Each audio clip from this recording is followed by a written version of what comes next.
All right. Welcome, everyone. I'm hoping that you can see me okay. This is the first time using this software package, and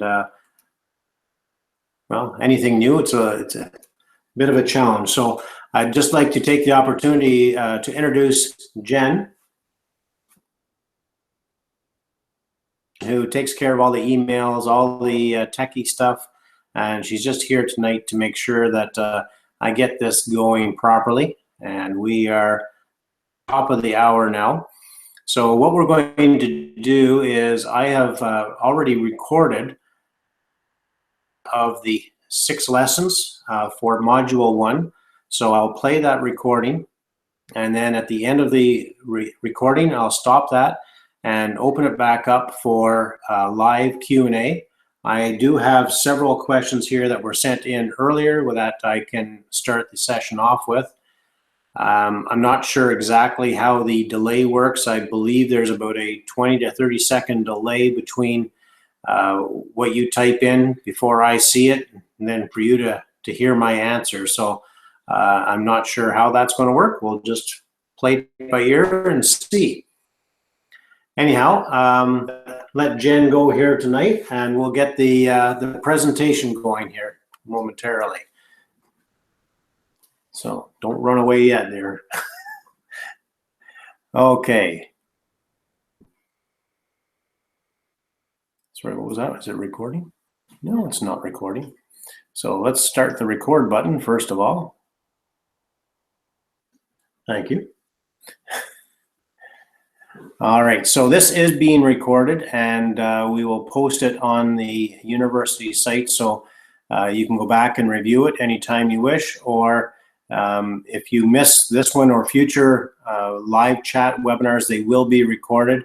We will also do updates periodically over the course of the year.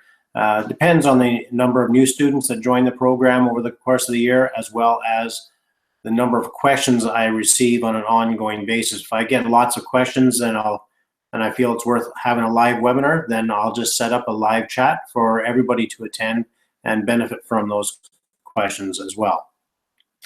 All right, so we are going to do all right,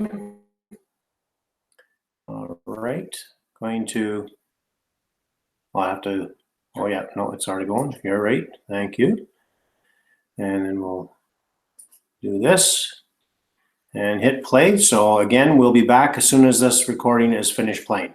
Here we go with Module 1 review, where we are going to review all 6 lessons that have been recorded, pre-recorded for you. So just as a reminder, this is not to replace those lessons. This is just a quick overview so that it will help refresh the different lessons for you, so that you can ask, this is your chance to ask questions at the end of our quick review. So we'll get started here. And here we go. All right, so just as a reminder, Module 1 was, the focus was what, where, and how. In Lesson 1, we were looking at what style of properties we should be looking for. In Lesson 2, then, we talked about where we should be buying these types of properties. 3, how to buy the properties, and that was a bit about the negotiating and writing the offers. Lesson 4, then, we talked about the psychology of winning, and we really focused on your personal why. Lesson 5, we talked about creating your team to help you achieve your goals, and then we wrapped up the first module with Lesson 6, talking about your massive action plan. So in Lesson 1, we went through all the different styles of properties that are available to us out there, and it's determined that the high ranch style of property is best suited for the 5 homes program. Doesn't mean that other houses won't work, it's just that this style of house is absolutely the best style for you to be looking at, simply because it's got the largest footprint, meaning that it's got the largest amount of living space available to you on each separate floor. And the basement has the extra high ceiling. It's not dug down into the ground as deep as the old bungalows. Therefore, You've got larger windows, which makes it great for safety, for egress in the event of an emergency. But also it provides much more light, and it really doesn't feel like it's a basement unit. The other big advantage of this style of house is the front entrance. It looks like a single door entry, which it is, but when you go into a landing, you then have the option of going up half a flight of stairs or down half a flight of stairs.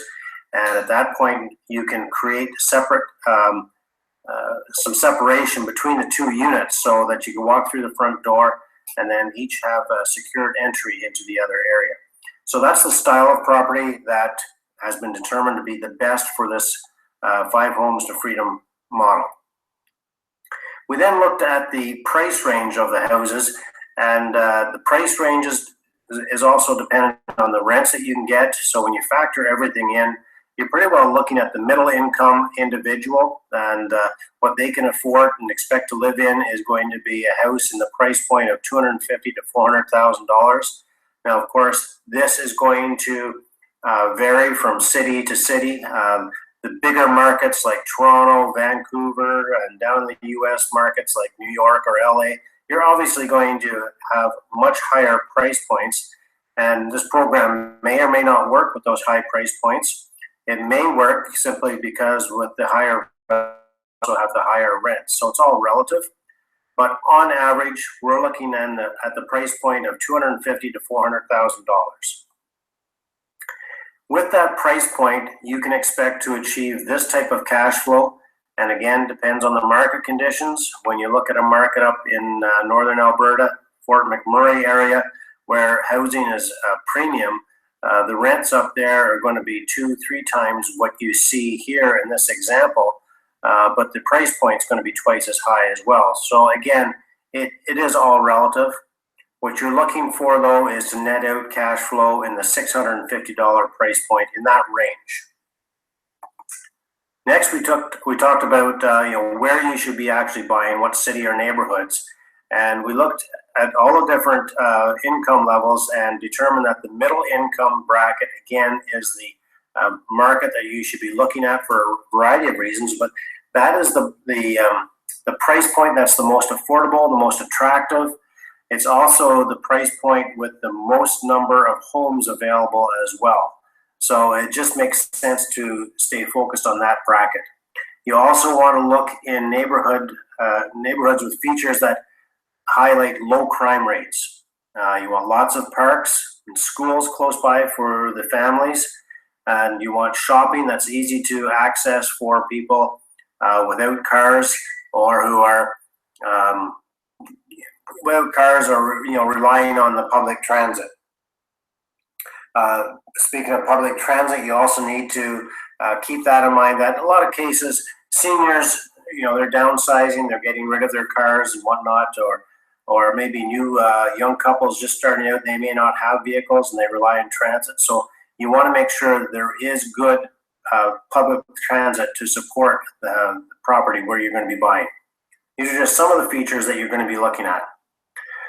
Now, again, a lot of people are always asking, why should I worry so much about where to buy? Well, if you focus on the good markets to buy in, what's going to happen is you're going to reduce the vacancies and or the turnovers, because it's going to be popular to your tenants. You're going to be attracting better quality tenants as well, people who have good income jobs, solid jobs.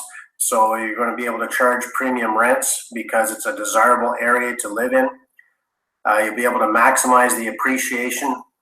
If the market's going to go up on its own, having the property located in a premium neighborhood, those areas will appreciate more than less desirable neighborhoods. It's also going to allow for a much more ease of management because you're going to have good quality tenants who want to live there a long time.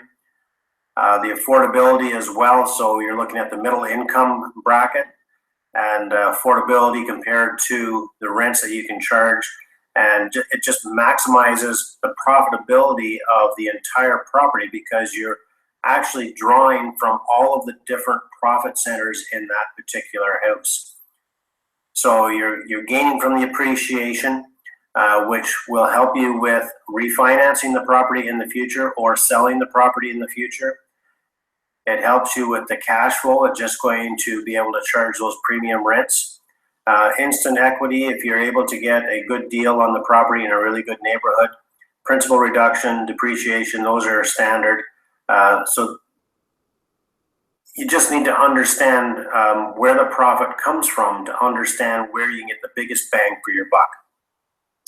Then in lesson 3, we moved on to how to actually buy the property, identifying the 5 steps. And so first, you're going to be identifying the market you want to invest in, which touched on that in the earlier lessons. Then researching your market for the property values. So you know when a property comes on the market, you can act quickly because you know whether the property truly is what they're asking or not. So research that ahead of time. Also research your market for the renters that you want. Are you going to be targeting seniors? Are you going to be targeting young professionals getting into the home ownership market? That will dictate the types of neighborhoods you want to be investing in as well. So then we talked about, or will talk about, actually building your team, which includes your property management, your real estate agent, inspectors, handy person. That's coming up in the next lesson. And then start to make the actual offers themselves. So when you start to make the offers, you need to work with a real estate agent. And working with a real estate agent is going to show you the amount of paperwork that is involved. Now, if you don't work with a real estate agent, you just do a deal privately, you definitely will deal with a lot less paperwork. However, there's a lot of potential risk that you take on when you do not work with a real estate agent, because you're not having full transparency between buyer and seller.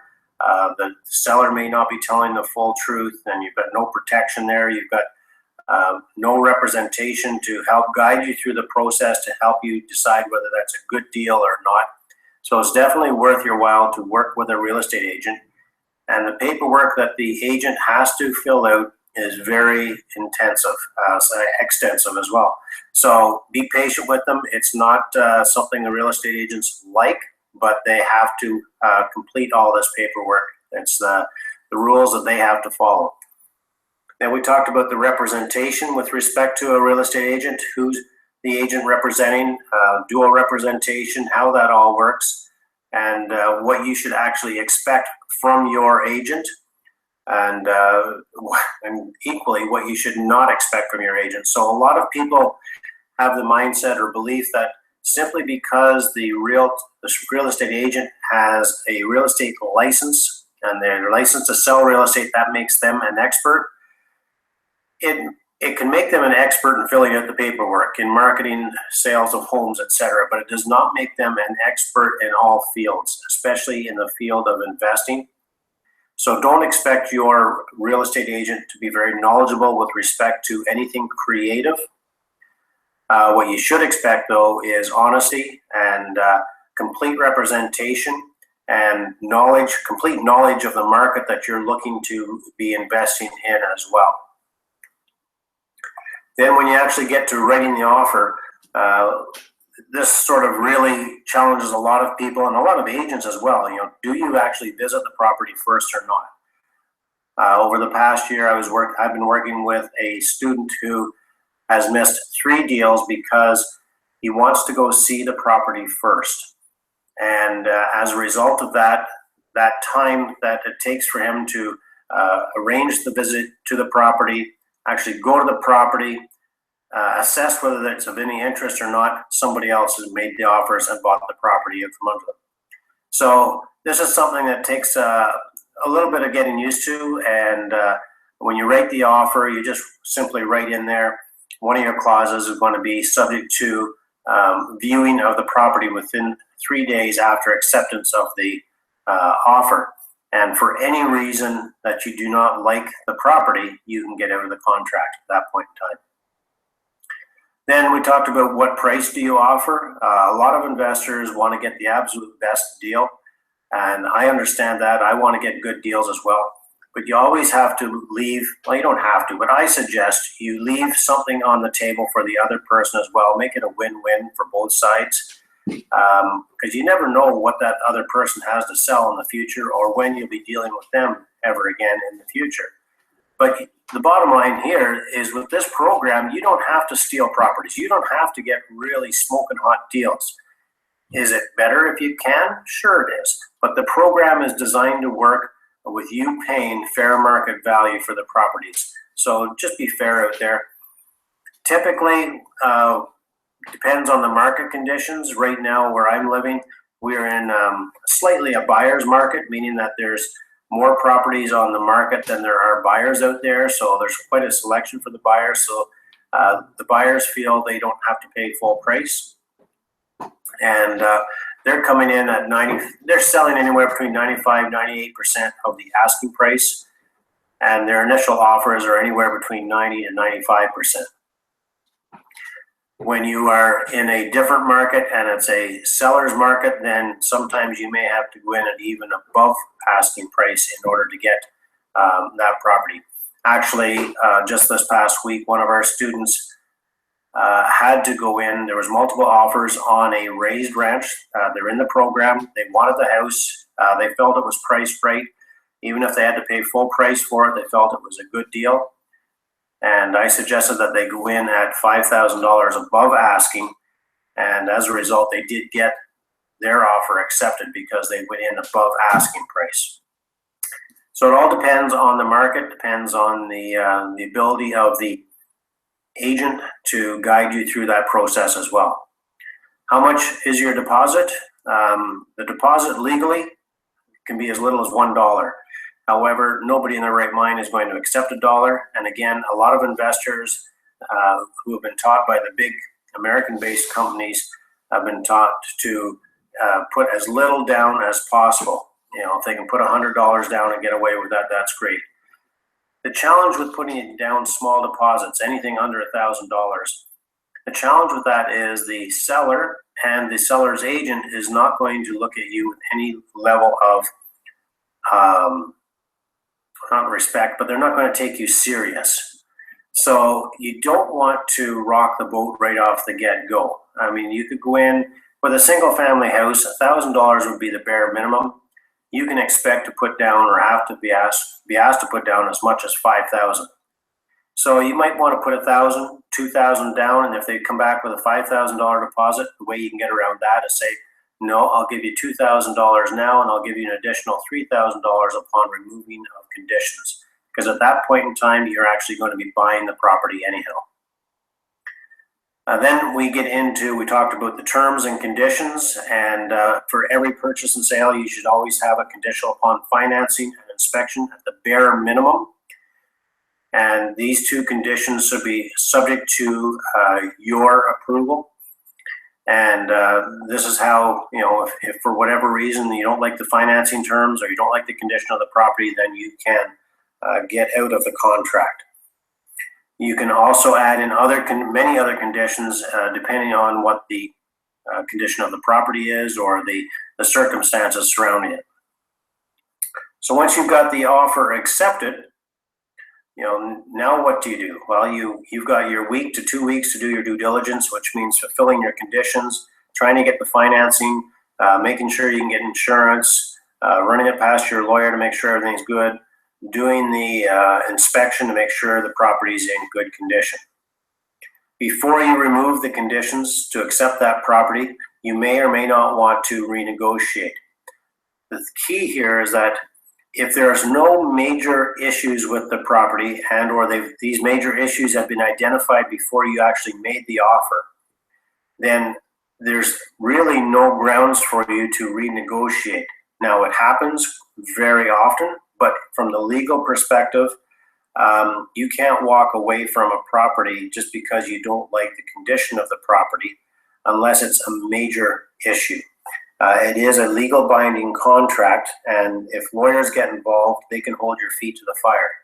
However, that's very rare that it gets to that point, because usually this is between realtors and the buyer and the seller, and this is when a lot of people will go back and renegotiate and try and get a lower price in order to offset the condition of the shingles or the condition of the insulation in the attic or the wiring, etc. If there's going to be upgrades that need to be done, major upgrades, things like shingles on the roof, new windows, new furnace be installed, anything that is a big ticket item that's going to have a 15 to 25 year life cycle, what I suggest you do is you do it now during the buying process, even if you have to increase the purchase price in order to do so. This way, it gives you a honeymoon period for when you own the property. It just reduces the amount of maintenance issues that you're going to have to take on. Then on day of closing, you're going to, this is a neat little trick, and this little trick alone can make you lots of money. It can save you lots of headaches and save you lots of money. Remove all of the appliances unless they're fixed. You know, you're not going to be able to remove a built-in dishwasher, but the fridge, stove, washer, and dryer are perfect examples of appliances that you're going to ask for in the offer to purchase. And if you manage to negotiate that you keep those, the day of closing, you take them out. During the rental process, you then rent the units without appliances. Two things happen here.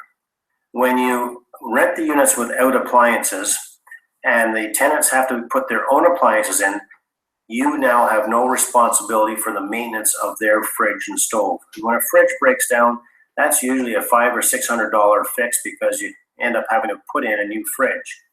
Stoves, same thing. It could be a $300, $400, $500. It's cheaper to replace these appliances now than it is to actually have them fixed. So by having the responsibility fall back on the tenant, that reduces your operating expenses, which can save you thousands and thousands of dollars. Now, a lot of people will come in and say, oh, well, there's no appliances. Well, no, I'm not renting it with appliances. Do you have appliances? No. Well, I do have a warehouse full of used appliances. I can sell you a couple of used appliances for here if you wish, and you sell them to them at a very reasonable cost. So $100 for the fridge, $100 for the stove. You just made a couple extra $100 cash. Plus, you've still downloaded the responsibility of those appliances onto the tenant, and that's the key. Is they're now responsible for it. In lesson 4, we talked about the psychology of winning, and this is huge. This is truly for myself and my wife Joanne. This is what has made us successful. Is understanding that we needed to look at ourselves personally and change ourselves in order to achieve the goals that we wanted to set for ourselves.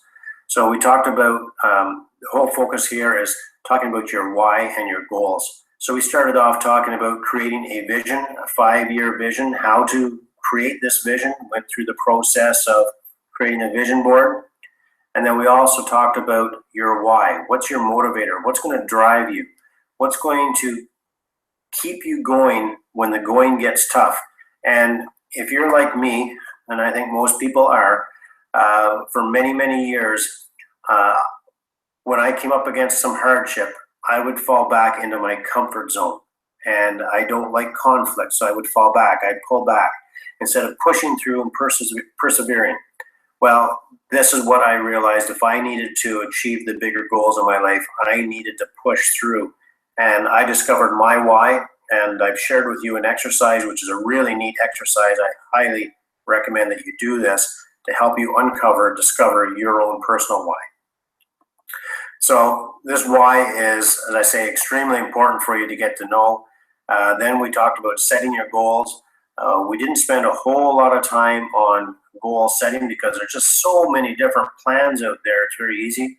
But we talked about the SMART system, just making sure that you keep your goals very clear, precise, and measurable and accountable. That's the key. And then we wrap things up with a session on why you should have a mentor and or a coach. I just finished a live interview. Have not had the chance to upload that yet, but that will be on the site very, very shortly. And just to wrap things up here a little bit, I talked about the circle of success. And the circle of success or failure, because it doesn't matter, this circle will feed your success or your failure. So we all have thoughts, we all have ideas, and these thoughts and ideas create emotions and feelings.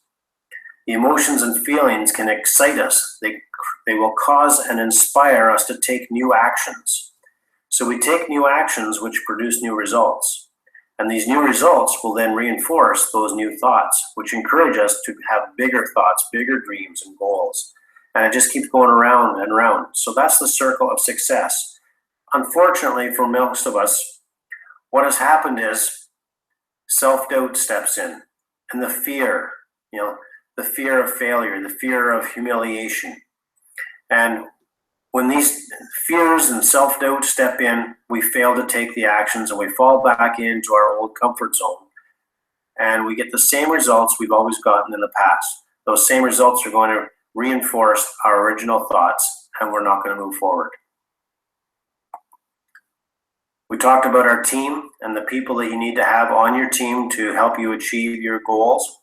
And the key point here is that all the members of your team, whether they be your realtor, your home inspector, your property managers, your lawyers, your accountants, everybody that you have on your team, you want them to be working with you and not for you. You want them to understand what your goals are so that they're helping you achieve your goals. It's not simply a job or a paycheck for those people. So you're looking for people with similar mindsets. And then in lesson 6, our final lesson was about the map. And with your map, this is going to help you avoid what I call the squirrel syndrome and or the shiny object syndrome. And if you're an entrepreneur, I think most people actually suffer from this, and you're very easily distracted. So in order to help you stay focused, what I've done is created a massive action plan. So for example, here you are today. You've just created your goals and your dreams 5 years down the road. That's your vision. So you start off with all the best intentions. You're going straight for that goal and that dream. But then, as they say, life happens and all kinds of opportunities will show up. Now, these opportunities can take you off course very, very easily. They're also called the shiny objects. So you've got all of these peaks and valleys. These opportunities, the question, what you need to do here is ask yourself, are these opportunities getting me closer to or further away from my goal? If they're taking you away from your goal or your dream, then get back on focus and forget that opportunity. Then all of a sudden you find yourself going in another direction again. Well, bring yourself back. So keep asking yourself that one simple question. Is this getting me closer to or further away from my goal? All right, so now it's Q&A time. So what I'm going to ask you to do is to type your questions into the question box if you're on the call live. If you're watching this as a replay and none of your questions have been answered after you've watched the entire replay, then please feel free to send me questions at ken@5homestofreedom.com. Keep the questions relative to or related to lessons 1 through 6. Don't get ahead. Don't ask me other questions. We're trying to keep this focused on Module 1, Lessons 1 to 6. All right, so we'll open up for questions right now. All right, so just bear with me here for a second while I get these things. Okay, so everybody should be able to see me again. So what I'm going to do now is there is a question box. I'm not sure what it looks like on your end that you can type in questions. Now I see one has come in via my, just give me a second, via my phone actually. 2 have. So maybe the questions are going to come in on the phone, which is strange. All right. So here's a question from Ingrid. So, sorry, I'm just going to get back here. So the question from Ingrid is, on your calculations in your module 1, it appears that you haven't added factors for vacancy, percentage, property management, or maintenance. Would these not all have an impact on cash flow and be considered in the overall calculation? Absolutely, they would, and you're correct in that. I didn't. Example purposes, keeping things simple. That's part of the reason why they weren't included. Another big part of the reason is that what we're doing here is we are focusing on managing these properties yourselves. Obviously, if you can't manage them yourselves because of distance, then you're going to have to take that into consideration. However, if you can invest in your own backyard, you can manage it yourself. The maintenance issue, normally in calculating the cash flow for properties, you set aside or $500 a year, whatever the number is that you feel comfortable with. You set that money aside in the event that you have maintenance and repairs issues. What I'm suggesting with this program, I don't believe I've talked about it yet. I think it's going to come up a little bit later. So I'll just touch on it quickly here, is we're not going to set money aside, because what we want to do is we want to maximize the cash flow, 100% of the cash flow. If we set money aside in the bank account for that rainy day, then if that rainy day never happens, then we've lost the use of that money. Or if that rainy day doesn't happen for a year, we could have used that money to help reduce the debt on some of the properties. So it's called the velocity of money. You want to get that money working for you as quickly and as often as possible. That doesn't answer the question, though, that if and when you have a maintenance issue, where does the money come from? What I would suggest you do is, once you've got your first property under your belt, is invest in a line of credit with the bank. It doesn't have to be a huge line of credit. It can be as small as $2,000 or $3,000. This line of credit then is available to you if and when you need it, but you're not paying for it until you actually use it. When it comes time that you have to dip into it at $1,500 to repaint the unit, well, you use your line of credit, paint the unit, get it occupied, get it renting again, and then you can focus on paying down that line of credit with your cash flow. Once your line of credit is paid off, then you go back to all of that money towards the debt. You could go 5 years without any maintenance issues. I've got tenants that I've had for 15 years, and there's been very little maintenance issues. Those are the types of tenants you're wanting to attract. Yes, you can also have some vacancy. You can have units turning over. During your screening process, really attempt to get hold of a tenant who's going to be there for a long term. This is why, personally, I like the seniors. I'm going to say 55 plus, which I guess includes me now. But when you get that age group of people, they're not around. Once they get into an apartment that they like and they're comfortable, they're going to be set there for life. And you're going to have very low maintenance. You'll have zero vacancy, and your management issues are going to be next to nothing as well, because they're happy there. They're problem free. So you're absolutely right that you should account for those expenses, especially if you're looking at more conventional investment properties. But for this model, you can greatly reduce those expenses and or eliminate them. Credit there as a backup for you. All right, so that was Ingrid's question. Just make sure I got all of that. Question coming. Oh, they're coming in here now.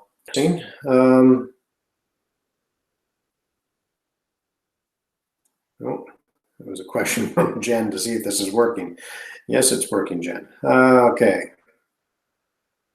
From Charmaine, would you write an offer below the listed price? So a little bit confused here. So when I talk about this, I may talk about it more.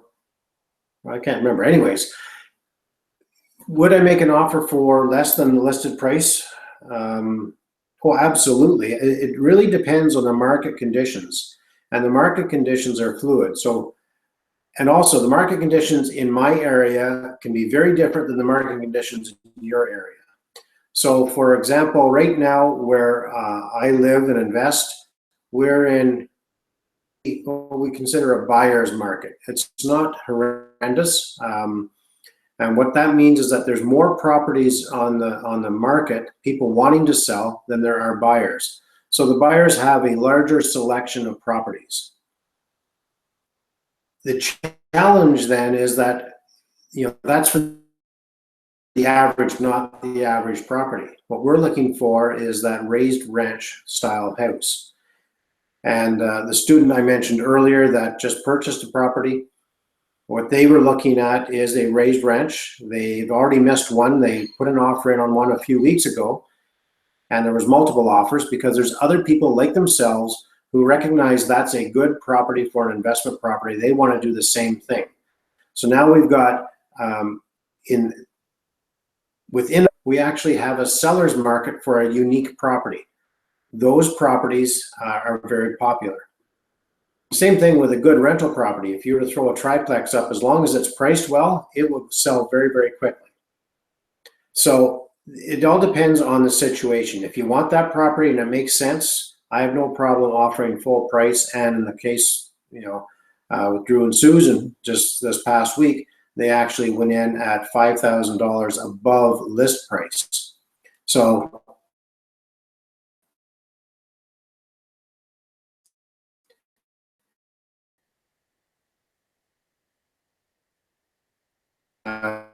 limited looking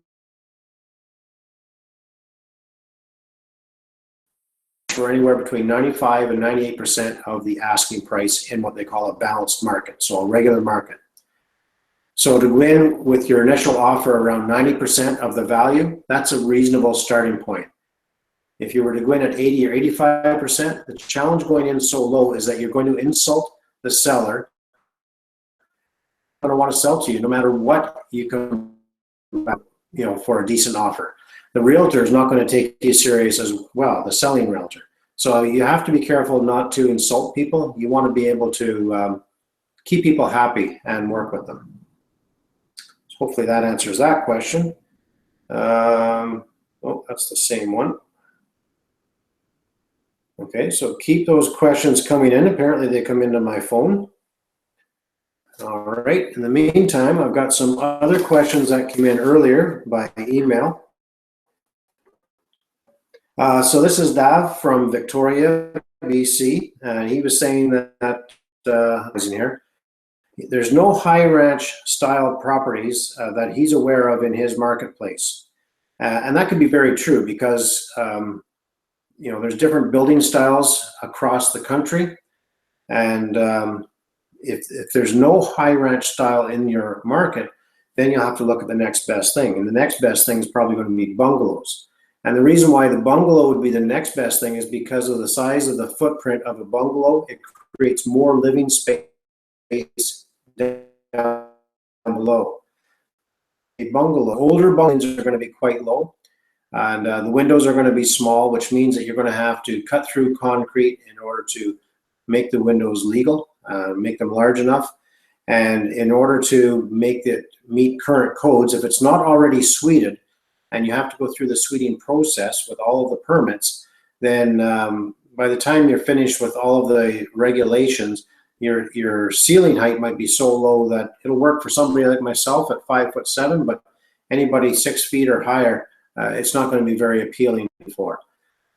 Happen though. So that would be my second choice, would be the bungalows. And there are a lot of bungalows out west in Alberta and BC that have already been suited. They may not be legal. You may just have to tweak them a little bit in order to make them legal or make them comply with today's rules. He also mentioned that in his particular town, Victoria, BC, it is a university town. Therefore, could a two-story work? The price point for a two-story is going to be $600,000. Well, the price point, again, is sort of relative to the rents, because in Victoria, over $1,300 in Victoria is probably going to be $1,800 or $1,900. So the rents are usually relative to the purchase price as well. So that's not necessarily the main issue. The more important issue is the style. What is going to work best? So can you create a suited house with a two-story? Yes. It's just going to be much more difficult to find a house that is going to comply with that, for the a separate entrance for the upstairs, downstairs.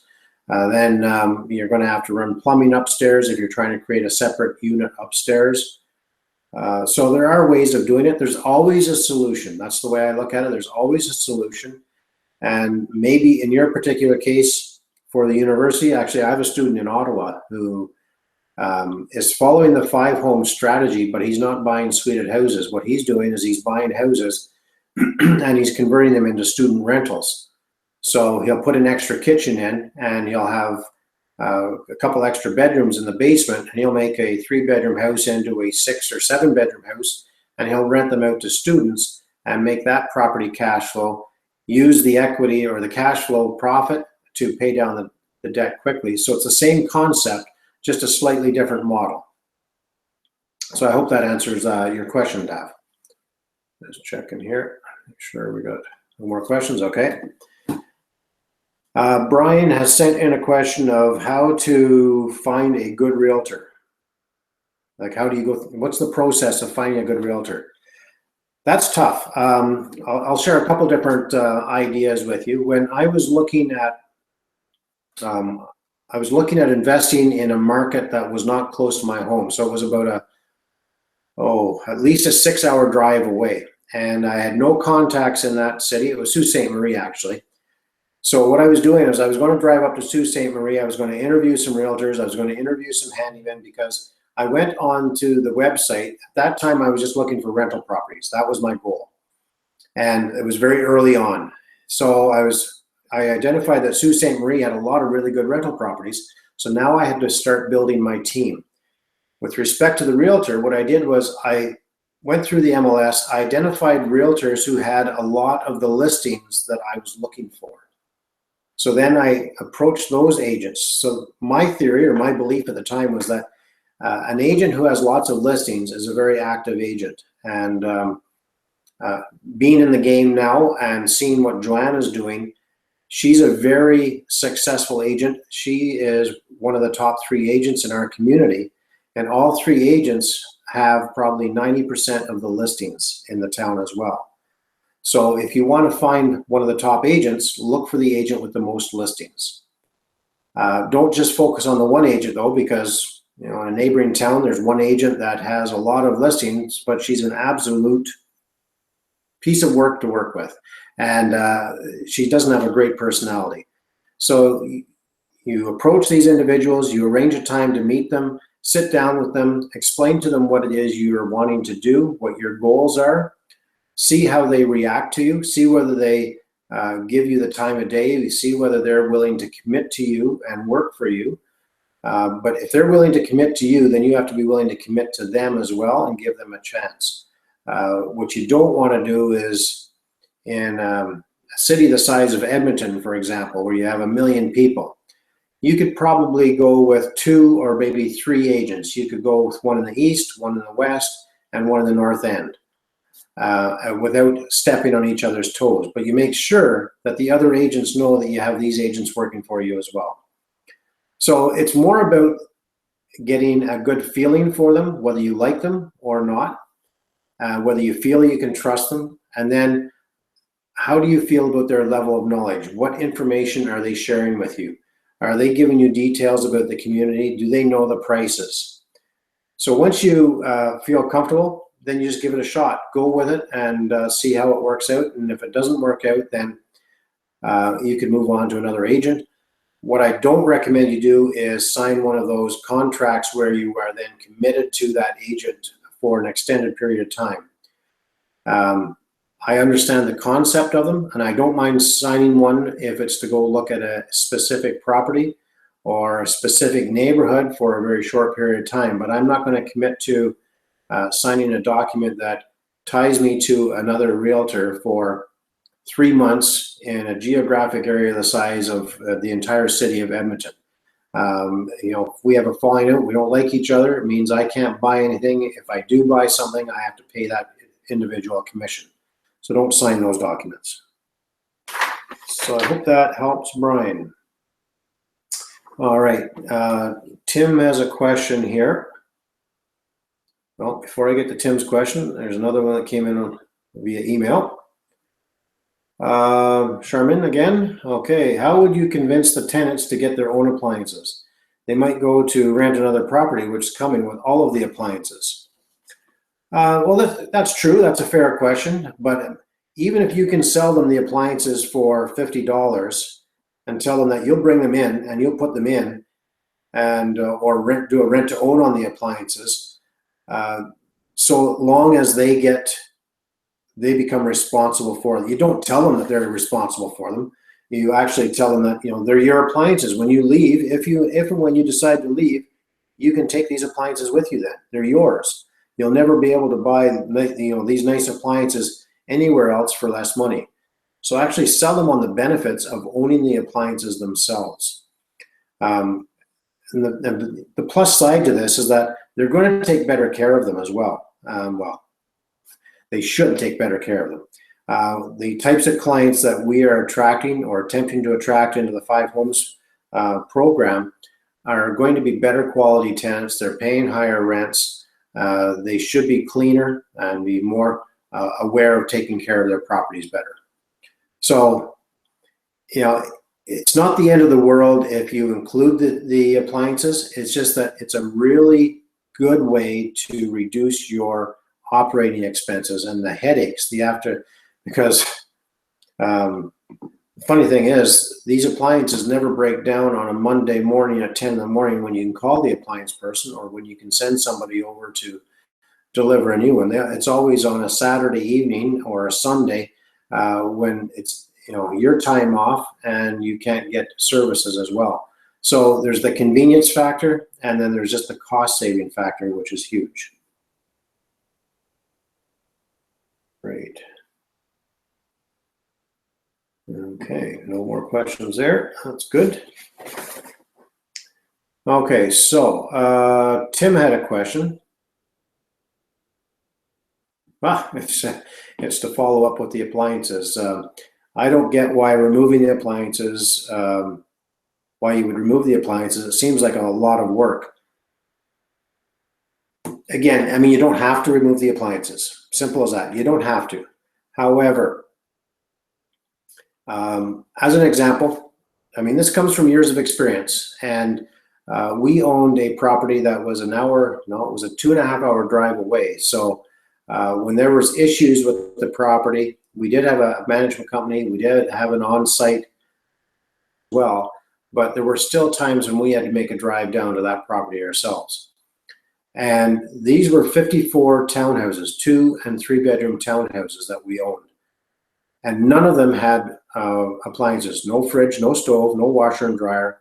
It was expected that if people wanted to rent these units, they had to supply their own fridges and stoves. That's the way we purchased the property as well. So we didn't even have any used appliances to sell them.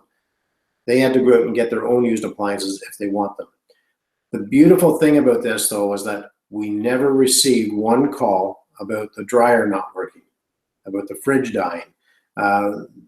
They just were not our headaches anymore. It was also no expense to us. Maintenance expense dropped considerably because of that. So when you think of the regular maintenance costs of running an apartment, I'm not talking about when a tenant leaves because there's turnover costs, just the regular maintenance costs. You could have, excuse me for a second here.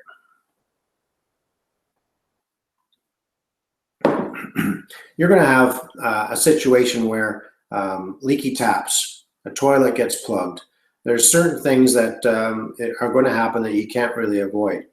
In that is also your appliances, which when the fridge breaks down,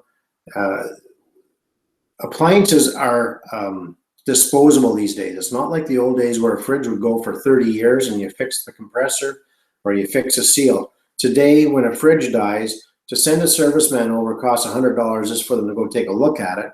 By the time they change out a compressor, you're close to $400, while a brand new fridge costs $500. So you're better off just to install a brand new fridge. You've got a happy tenant again. But why incur that expense at all if you can encourage the tenant to take on that responsibility? And again, that's not how you position this. You position it in the fact that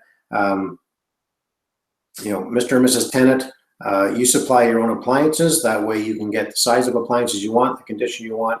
You're not stuck with an old rental unit. However, if you can't afford new appliances or you have to go and buy some used ones, I do have some that will fit here, and I will sell them to you at a very reasonable cost. If you can't afford to pay me right now, you can give me installments of $25 a month for the next few months until you've got it paid off. I'm okay with that. The bottom line here is that you are downloading that expense onto the tenant cell, the maintenance expense. Taking those appliances when they leave are slimmed on anyways. They'll probably just assess over again if they're worthwhile.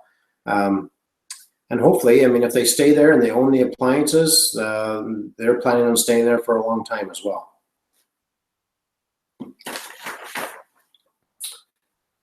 Okay, so this question came in about, sorry, just checking here. This is a question that came in about upgrades. I mentioned that when you're buying the property, what you want to do is, if you're going to have to replace the roof, change the roof, or upgrade the roof, upgrade windows, upgrade the furnace, that's a common one.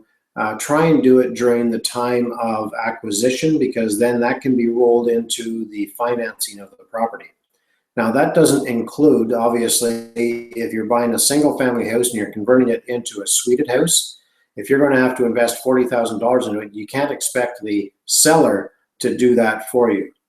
Now, what you may be able to do, and you want to talk to your mortgage broker about this, is ask for a mortgage that will also pay for upgrades as well. And what they do is they will give you a mortgage based on the future value of that property, and they'll hold back the $40,000 that you plan to invest to create that suite. Once the suite is created and the lender then sees the value in the property, they'll then advance or release the funds to you to compensate for you. So that's one way of doing it. Another way of doing major renovations is to buy it conventionally.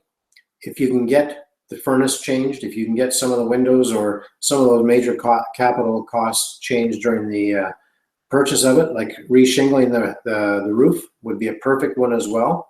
Have it re-shingled before you close on the property and have that negotiated into the purchase price. Once you own the property, then the best thing to do is to get a line of credit or a secondary source of lending and do the work. Your first mortgage that you put on it, you have to make sure the first mortgage you put in place is an open short-term mortgage, like a one-year mortgage. And that way you can pay the mortgage out early without any penalties, so that once you've got your renovations completed, if you buy the property for $300,000, you invest $40,000 into the property, you've now increased the property up to $370,000. The bank will finance based on that $370,000. So you'll be able to pull most of your money back out of that property, and you'll have much less money invested in that suited house. All right, that's all the questions I had that were emailed in. Let's check here again. Oh, got another one. So this is from Linus. In Module 1, you discussed the new appraised value of a home after renos are made to generate instant equity. How do I determine which type of renos will affect the appraised value and by how much? I want to make sure I am doing the appropriate amount of renos to positively affect the appraised value to generate that instant equity. Well, first of all, the fewer renovations, the better, because renovations cost money. The renovations you want to focus on are going to be your kitchen and your bathrooms. If it gets involved with moving walls, you may want to take a close look at that and say, no, I don't need to move the walls. If you want to rip out an entire kitchen just because you want to change the cabinetry, maybe you should take a look at the cabinetry itself, and maybe you can just reface the cabinets. Or maybe, actually what's very popular in and around our area is we have an auto body shop who has become quite busy with people bringing their cabinet doors to them, and they sandblast them and they repaint them with a high quality finish. And when they reinstall these new doors with the new hardware, they look like brand new cabinets then. So little things like that can have a major impact on the value. To increase the value, to get that equity spread, it doesn't always work, but in an ideal world, what you want to do is you want to get that property for at least 5%, preferably 10% below the asking price if you can. Then you do your renovations and get your tenants. That's when you then get it reappraised, because once you have tenants in it, they will look at that as an income property, and that will help increase the value of that property as well. So you buy it for $300,000. You're putting $60,000 down, and you're putting another $40,000 into it. So you've got $100,000 into this property. By the time you're finished, it's now worth $370,000, and the bank will go up to 80% of that $380,000. I'm gonna have to get the calculator for this one. So $380,000 times 0.8. So you get $304,000 back through the form of a first mortgage. And you'd put in, well, you bought it for, you had to put what did I say, 300,000 down. So you had to put 60,000, you had to put 100,000 into it. So now you only have about $40,000 into it rather than $100,000 into it. So you can then take your 60,000 and move on and buy another property. So it's to look at the small features that are really appealing. Drew and Susan have agreed to allow us to follow them during this process of purchasing the property. So I thank them very much. Actually, Drew's on the call tonight. Maybe Susan is as well. Hi, folks. So we're very fortunate. Timing is great that we're going to be able to follow this process over the next 2 or 3 months and watch them transition from a conventional single-family house, raised bungalow, into a suited. We'll see all the expenses. We'll see what they look at while they're doing this process.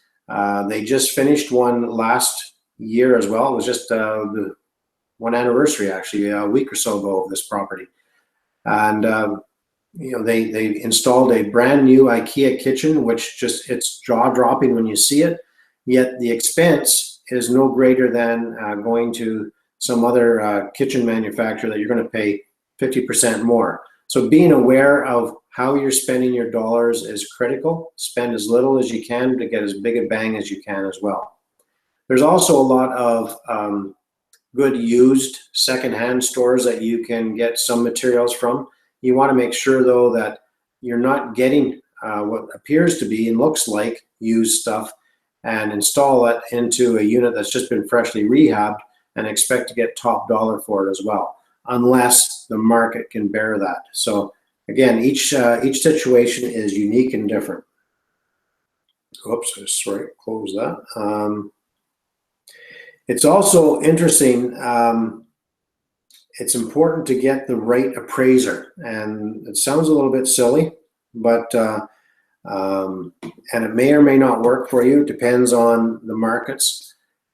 When an appraiser does an appraisal on a property, they always ask, what's the purpose of the appraisal? Who's it for? So if the appraisal is being done for the bank to confirm that the value of that property is there and it's equal to what you just paid for it, then you can count on that appraisal coming in at $5,000 or $10,000 at the very most, higher than what you actually paid for it.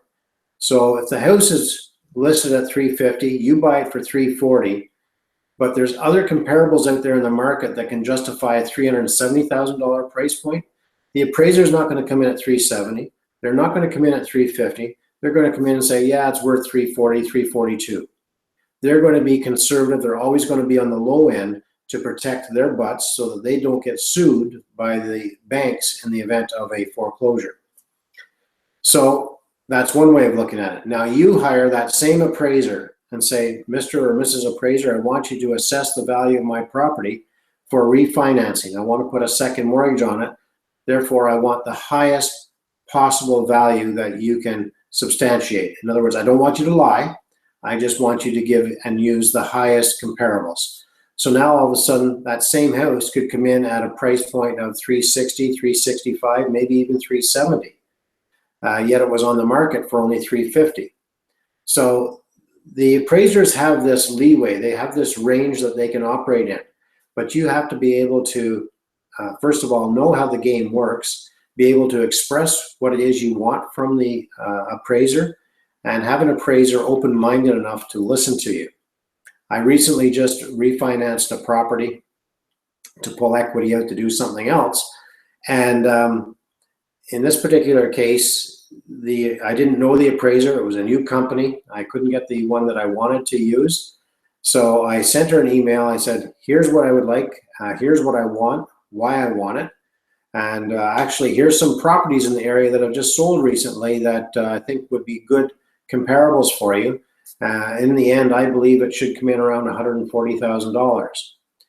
And so I didn't tell her what to do. I suggested what to do. I made her job a little bit easier by giving her some of the comparables that I wanted her to use. And she came in at $135,000. I was very happy with that. I was looking for 130 or better. She came in at 135 because I suggested 139. I knew that she wouldn't come in at the 139, so she felt like she was winning a little bit as well. So that just gives you an idea as to how you can use the system if you know how the system works. That's the key. So I'll take one last look here at my emails to see if there's any other questions. No, and I'm just going to, sorry, I didn't mean to scare you by jumping up that chair. No, there's no questions there. All right, so I wasn't sure where or how the questions would come in, but it looks like the questions come in via my email on my phone, so that's good to know. So that's it for now. That's all the questions I have. I hope that was beneficial to people. Moving forward, next Monday night, we will host our next live webinar, and we will cover content from, we will be covering the content in module number 2, which will be released. If it's not released right now, it will be released very shortly. Jen is just doing that for me. Between now and next Monday, I will be preparing the content for release on Monday night. However, I may not have it all ready to go for Monday night because I will be down in Toronto attending a seminar with Bob Proctor from Thursday till Sunday, returning on the Monday. So I will get as much of Module 3 completed and up for you on next Monday night, but it may just be a slight delay. It may be a couple days before I get all of Module 3 up, but we will definitely have our live Q&A and review on Monday night, same time next week. And until then, if you have any other questions, please feel free to email me, knowing that will be hard to answer over the weekend, but always willing to answer your questions and take the time out of my day to be of service to you. Sorry, one last quick look. No, that's it. No more questions. So, all right. Thanks, everybody. Have a great night, and we'll talk next week.